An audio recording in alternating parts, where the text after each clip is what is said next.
we don't want to look at all that information. And here you can see we've got a full scan on the primary key and a fast full scan on the primary key. Obviously the cost on the fast full scan is bigger because this actually is reading in unique order on a unique key, and it's a small table. Now let's go and look at the no index hint, which using exactly the same query, which in this original flavor of it read the index, the primary key index. This particular hint is telling it to use no index at all, so therefore it does a full table scan.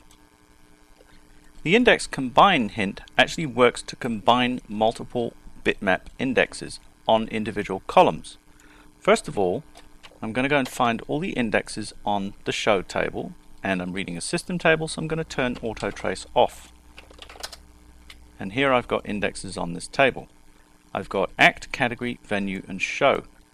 And I don't want to mess with the primary key because that's never a good idea. I'm actually going to drop these three indexes, and I'm going to change these commands, and let's paste this in here. Those are B-tree indexes. I'm actually going to drop the three indexes and create three bitmap indexes. So that creates three bitmaps. Now what I do is I set auto trace on again with trace only and explain plan, and I run a query that does a where clause on all three indexes, assuming I do not have a composite B-tree or a composite bitmap, and the index combine is going to take these three indexes that I've just created here and run an index combine query to read those three indexes in order to find the rows.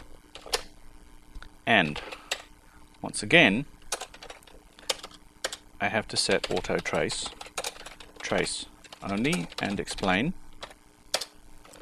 and run my queries again. As you can see here, the first one simply reads what it finds to be the most efficient, which happens to be the foreign key on the ACT table, or to the ACT table. In this case it reads all three indexes and does an index combine in order to find the row it's looking for.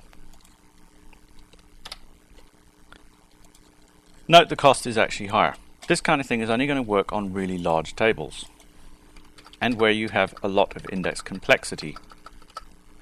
An index join is fairly similar in that all it's doing is it's going to join things together. In this case it joins the first two rather than the first three, so that's more efficient.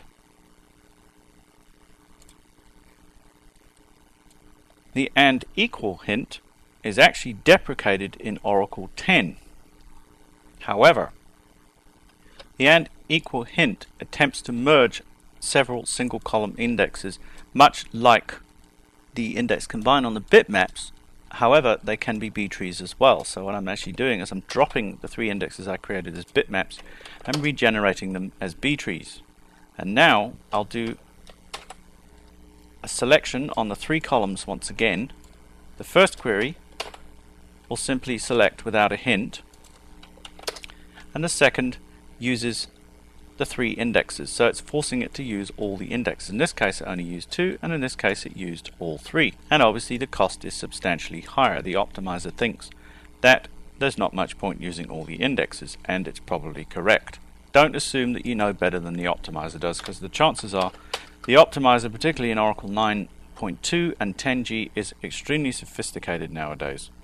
Make sure that if you're actually using a hint, that it does actually make your SQL code run faster.